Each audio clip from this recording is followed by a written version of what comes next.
Hey guys, Marty D'Angelo, Oroville Dam Watch Group. We got Paul Preston with us today. We're going to be talking about the Oroville Dam. We're also going to be talking about the state of New California. You're definitely not going to want to miss this, guys. Coming up next.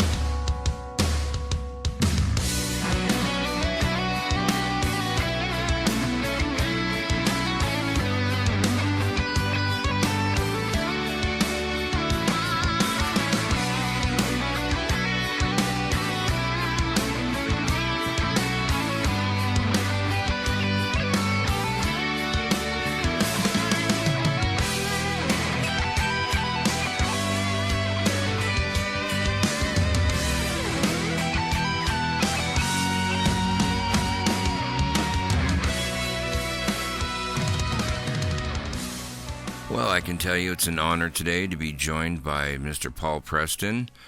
He's a true patriot, true American. His Agenda 21 radio is listened to very widely and followed by millions of people.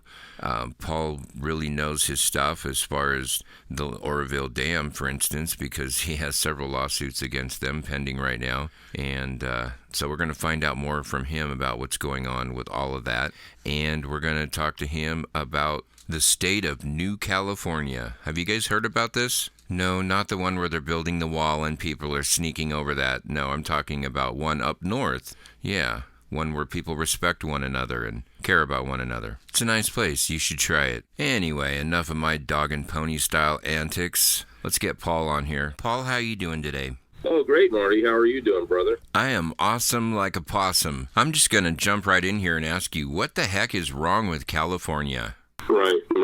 And you know, they've stolen all the money from all the infrastructure in California for all their different things like illegal foreign nationals. You know, that's really been one of their things. And we've been fighting that for a long time. You know, they you know, with all the chemtrailing and all this other stuff, they created this drought and for a couple of reasons. One, they could sell, you know, prime California farmland to the Chinese. They could drought those people out, and pretty soon they would be forced to sell, which is, of course, exactly what happened. But the bigger issue is they needed the cash flow for all their cartel buddies, and this is all a cartel play out here. It's a globalist cartel play. We're watching it unfold, but we're smart enough to figure it out. You know. As we're doing research on the deep state, we're actually finding ties back to Oroville and the Oroville Dam. And that's the kind of scary thing. We weren't researching the Oroville Dam and found the deep state. We were doing the deep state and found Oroville. And we were like, what is so important about Oroville? But we definitely believe that it's false flag territory, and that dam would be the perfect setup, and especially if there was some kind of seismic event that happened that caused everything to fail, then they would have basically a scapegoat to blame it on that wouldn't be a person for a change. It would be an actual, it's force majeure. It was an act of God. Right, and of course, you know, what they've been doing with all the blasting is just primed the pump, in my opinion, about the ground. You know, because that's not competent soil there, as Scott Cahill would say. It's anything but. And, you know, they what that means is, of course, the phreatic movement of water in that hillside is all but assured, basically, because of all the vibrations and all the loosening of soil and everything by blasting. You know, then they tell this, I mean, it amazes me the stories they tell. One, about the spillway doesn't leak. The spillway gates are supposed to leak. And, of course, blasting doesn't have any influence on anything. Oh, that's nonsense. Part of that blasting was right in front of the gates when they were rebuilding it. I mean, it's just nonsensical. But that's the world they live in. But they've been getting away with it. But now the problem is they're being held accountable in a lot of different ways. And one of the ways we think that they're going to be held accountable is with our lawsuit, which draws in the federal government. Mm-hmm. And you don't get any better than Donald Trump being on your side here. That's true. I totally agree. So this is a game changer, because Trump and Ryan Zinke set the stage, but Trump is going to take action in Oroville. Just watch it. It will happen. Oh, I believe that it's high priority enough, and I believe that there's enough, people out there who are putting light on it. I know that you've really changed the game and everything for sure. That's just crazy what they're doing with the censorship right now. Well, yeah, and of course, California is the capital. A lot of the censorship comes out of Cal State or UC Davis, and we have professors. I've been told by professors there that there are professors that are hiring these illegal foreign nationals who come in and go to school there to actually act as trolls and censors. Sure. With Facebook. What a great job! What a great job for them, right? Right. Especially if they had a horrible. That's how they view it. Especially if they had a horrible childhood, they're like, "Oh yeah, turn me loose and pay me." Yeah. Yeah, it's sad. It's really sad. So let me ask you this, Paul. How is this new California movement that you guys have going, how is this going to change things for residents in the area that you guys have outlined that you want to be a new territory? Is that the correct way of saying that? Well, this is what we're doing is following the Constitution. Article 4, Section 3 of the Constitution, which states that if a state wants to form a new state from a pre-existing state, we have to get the consent of the legislatures concerned and that of the Congress. And basically, this is a citizen's effort to make a new state. And that's all that's required in the Constitution, is that the citizens working in conjunction with the legislature and not the governor and not the executive branch or the judicial branch work directly with the legislatures to form a state. And this was the last time it happened was in 1861 with West Virginia. Mm-hmm. It seems like all it would take from this point would just be enough people who are, pissed off at the way things have been, just to get together and say, where do I sign up? Because I know that I signed up. I'm ready. I'm totally wanting to, see some change and a transformation in the way that government is run. And you said something, really key there. You said we're just following the Constitution. And this should be the thing for every American and for all these people. They should all be following the Constitution. Why would you make that and then not abide by it? So, well, the Constitution has been horrifically attacked, and what we've seen in California is no one is following constitutional law any longer. Mm-hmm. No one is following it. It's a dictatorship. No one is following the Constitution. So, and again, the Constitution is roundly attacked. It goes back to around the turn of the last century, 1890s and 1920, when the Fabian socialists started to really take hold. And before that, the real heart of the constitutional attack started in 1848 with Karl Marx and the Communist Manifesto that he wrote with Friedrich Engels. That was in response to the United States Declaration of Independence, which was 1776. So that's less than 100 years from one another, Right. And when you take a look at the Declaration of Independence, it's a God document. It was written by 56 men. 54 of those men were Protestants. One was a Catholic and one was a Jew. And it was all motivated, for the most part, because of wanting to make sure that we weren't, being controlled by a tyrant in England, right. Which was basically a monarchy. And that's what they left Europe for, all these people that came to the United States, because of the oppression that was being foisted upon them by the Catholic Church and by the Muslims. And that's why people left and came here, and they didn't want a repeat of that. So, making a long story short, there's some great history if you read about the Declaration of Independence and some things that happened in the 15th century in the Netherlands. That was a precursor document to that. But it laid down that, the United States of America is going to be a godly country, and God has control in it, and everybody's got God-given rights. And that has shaken the world tremendously since then. Right. When we wrote our Declaration of Independence in 1776, there was a firestorm of countries in the New World that also declared their independence. And, of course, that broke up the colonists When you talk about Spain, you talk about England, you talk about Portugal, you talk about Italy. All of a sudden, they started losing. Paraguay, Uruguay, Brazil. They all started in Argentina. They all started to come out with their own declarations of independence, including Mexico, 1821. That led up to the fact that they had to figure out how to stop. We're talking about those in Europe. They had to stop in some way this American capitalistic model that's guided by God. Right. And so they literally came up by 1848 with the Communist Manifesto. So that's where we're at in this whole play. It started then, and we're getting to the end game. They think that their destruction and attack on the Constitution is going to stand, and we're going to be replaced by, basically a monarchy here in this state. That's what this is looking like. You've got basically a Catholic. When I say Catholic, because I'm Catholic too, but a monarchy type of system, which is what our country was created away from. Right. So they're trying. That's why you're seeing this socialist Venezuelan model develop in California.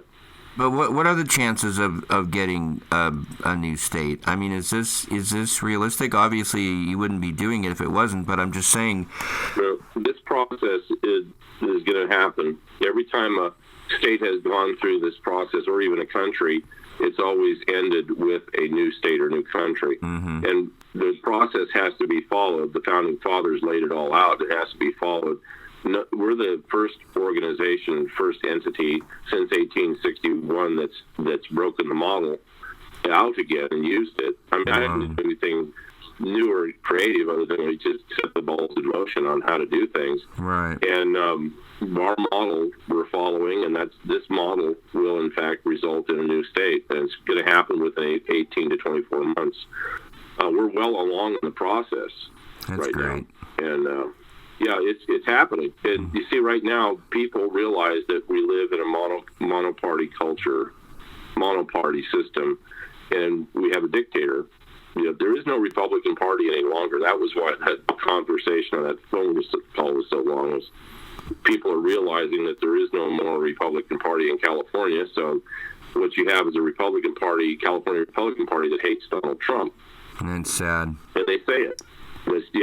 Who would ever think something like that would happen, right? Yeah. America's a strong country, but it's strong because we have this resolve and we all work together. But when we all start doing different things and having this different agenda, and we start hating Donald Trump, and we don't even know why we hate him, we just hate him because that's what our party does, or that's what our affiliations, believe, and we don't even know why. We just do it and follow along. That's what we call sheeple. So. Right. Well, we got a lot of sheeple out there. Yeah, there is. Especially the different the Democrats in particular, but people in California have grown lazy because we've had it so good for so long. We don't recognize that the erasure of our fantastic culture in California is at hand. But that the erasure has been all by design. This is a clear design to destroy this state. It's been going. I saw it as an educator. I was an educator for 41 years, and I saw this whole design unfolding. And it was trying to stop as much of it as possible, but we couldn't stop it all. What they're trying to do now is clearly they're trying to create situations which they could get more money out of. I call it disaster capitalism, and as you know, that's where they burn things down and get money from the federal government. We just saw an earthquake. 7.1 happened, and in that 7.1, it looks like California will get $100 million. Wow. For repair. It's let's just say everything's all copacetic, and it does cost $100 million. The problem in the past has been they've taken that money and used it for other things rather than for what's supposed to be intended. Right. And that's where we have a problem. And that's I've been looking at some of the comments people have been making on some of the stories about it, and it's quite amazing to see everybody saying, well, yeah, but will they use the money for what it's intended? because they all know the system is so terrible in California. As an educator, educator, I used to see our school districts. We would get, school districts fundamentally get paid by the state 4 times a year, right? For the work they do. And let's say a school district is due $10 million. I use this example all the time in New California business. The school district is supposed to receive $10 million of state reimbursement based upon, funding for attendance and things like that. Well, what happens is that the superintendent gets notified by the county treasurer. Oh yeah, your money just hit. It was electronically transmitted by the state, and you got $6 million. Well, immediately it's going, well, where's the other 4? I just spent $10 million. I need to get reimbursed $10 million, not 6. Right. And that's the game that goes on all the time. The state never fully funds you. That's horrible. And right now, it's about $20 billion that the school districts and all the state agencies are entitled to, but they've been stealing the money. They've been putting in and been giving it to their cronies, their nonprofit organizations, and so on. So you can see why our schools are terrible, because they're not being fully funded, and that forces them to go onto the lending market and go out and get loans to cover tax revenue anticipations. And of course, that's just a never-ending tragedy for the school district, because they're never financially stable. I don't think there's a financially stable school district in the state. So where is it going to end? I mean, is it going to end? Is it going to get better, do you think, or is it going to get worse before it gets better? It'll get worse before it gets better if you stick with the California model. Because what we do is we completely break the model of old California with New California. We base our state on rural versus urban. And rural versus urban basically is exactly as it says. If you take a look at the 58 counties, you basically have about 85% of California is still rural, and the other 15% is urban. But urban means that you have about 21 million people in that urban area and 19 million in the rural area. Mm-hmm.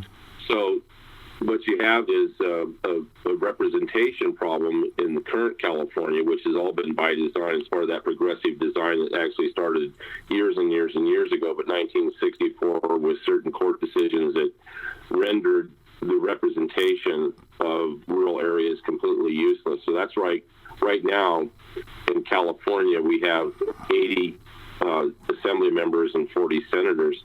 But senators used to be assigned by county. In other words, senators in California were for each county. Every county had a senator. Mm-hmm. But they broke that model with this Reynolds versus Sims decision, and senators became associated with populations. So rural California, which is where you're sitting right now, I think you're in the first Senate district of California, mm-hmm. means that you have one senator for 9 or actually it's 9 full counties and 2 partial counties. Wow. That's the senator's district. So you tell me how those counties are all being represented properly. See, they're not.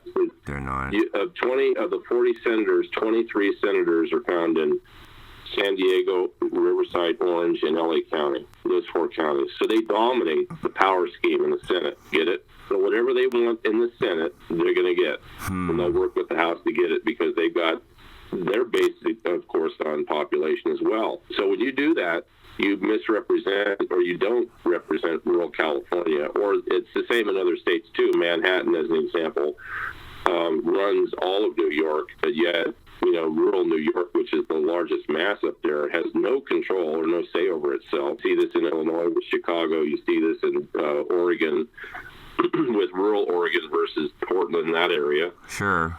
So this is a problem that's been created, and that's why with us, we are breaking the model, and we have now other states mimicking what we're doing. We have a new Nevada, we have new Illinois, we have new Hawaii. They want to start something up in Oregon and in Washington. So that's great. The one in Illinois, the one in Illinois is actually very well along, like we are. But we're about 2 years down the road, and Now it's going to be 2 years. It'll be 2 years in January, about a year and a half since we declared independence. But right. Oh, well, we are the only that's thing great, that will Paul. save it.